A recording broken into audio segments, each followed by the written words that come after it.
थंडारू निस्तार नहीं राज्य में भयंकर शीतलहरी उपांतर उपकूल थरुछि सारा राज्य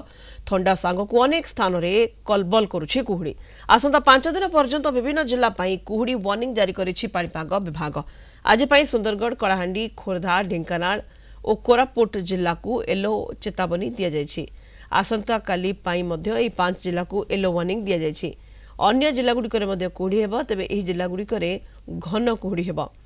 आसंता 30 तारीख पर्यंत कुहुड़ी विभिन्न जिला को चेतावनी दि जाइछि।